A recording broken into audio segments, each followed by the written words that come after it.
The Oscars are known as Hollywood's Night of Nights, but for Australian viewers, it's all about who we can take credit for. And this year, Cate Blanchett was the big hope.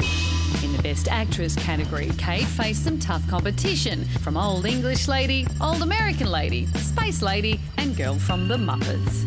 But in the end, our Cate had it in the bag. Thank you so much, Woody, for casting me in a year of extraordinary performances by women. And perhaps those of us who are still foolishly clinging to the idea that films with women at the centre are niche experiences, they are not. So. Other Aussies in the race included visual effects artist David Clayton for the latest Hobbit film, production designers Beverly Dunn and Catherine Martin for The Great Gatsby, and a head-to-head best costume match-up between American Hustle's Michael Wilkinson and Gatsby's Catherine Martin.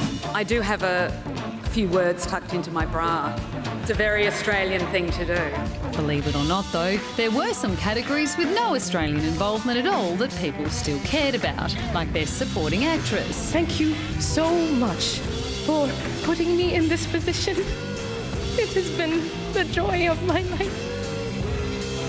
Best Actor. Whatever it is we look up to, whatever it is we look forward to, and whoever it is we're chasing, to that I say amen. To that I say, all right, all right, all right. And Best Picture. I dedicate this award to all the people who have endured slavery and the 21 million people who still suffer slavery today. Thank you very much. Thank you. Thank you. And then there were the highs and lows from the ceremony itself. Guess what? Pizza's here. Okay, wait a minute. We're going to run out. I don't have any money. Who here has... Nice. We're running out of time, but there's so many other things to mention. Best Foreign Film, Best Film Editing. I want to thank my mum, my agent, the lady who made me a coffee. Hyla's our man in Hollywood. Hyla, Aussies took home Best Actress, Best Costume Design, Best Production Design. Was this Australia's greatest Oscars? And don't do maths, just say yes. Our ego needs it. 100%. I am campaigning for the Oscars to take place in Sydney or Melbourne next year because of that. Absolutely.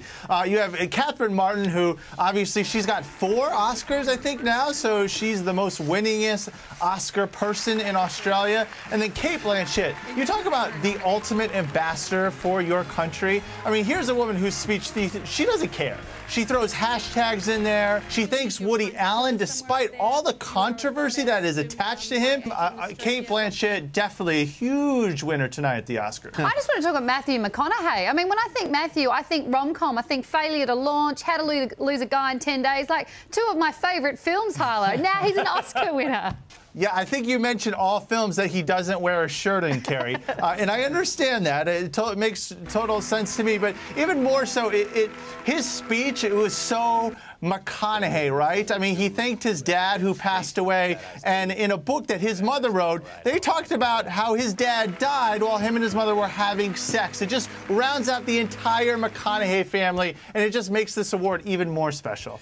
Hyla, now, a lot of pressure on Ellen DeGeneres as the host this year. How did you rate her performance? You know, she was good. There was a lot of pizza involved, but it was this selfie that really made her a winner. Why? Because her selfie that she took during the show, it's the most retweeted picture of all time, over 2 million retweets. There's a very important story that you guys need to know, and it's a very tragic story. As you can see here, Liza Minnelli trying to grab onto just a little bit more fame, climbing up that dress of Angelina Jolie. It's a tragic one, but it's one that needs to be told. Maybe it can be turned into an Oscar film in the next 10 years. Hyla, always a pleasure. We'll chat again soon. Thank you, guys. I appreciate it. Oh, wow. Poor old Liza Minnelli didn't have a great day, did she? She's just coughing it everywhere. Bad night in the office for Liza. 2 million retweets, I know, crazy. That is unbelievable. I reckon I've had 10's my maximum so far. Do you want to try and top it?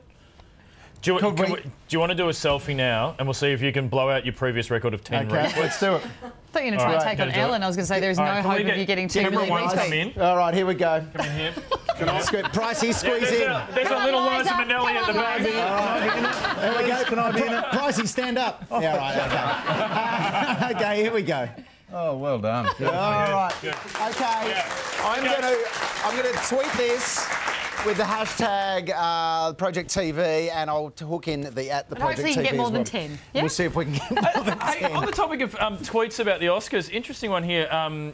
First up, big congratulations to a friend of the project, Brad Pitt. He was one of the producers for 12 Years a Slave. Good friend of the show.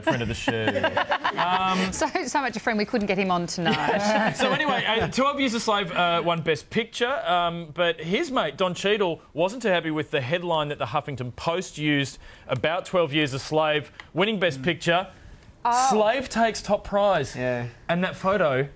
Bad decision. And Don Cheadle there saying, is this really the headline you're going to go with? No. Bad vibe. Yeah, bad move there from the Huffington Post. Here. Wow, we're learning a lot tonight, aren't we? You're after the prize. You're making me confused. So it's yes or no?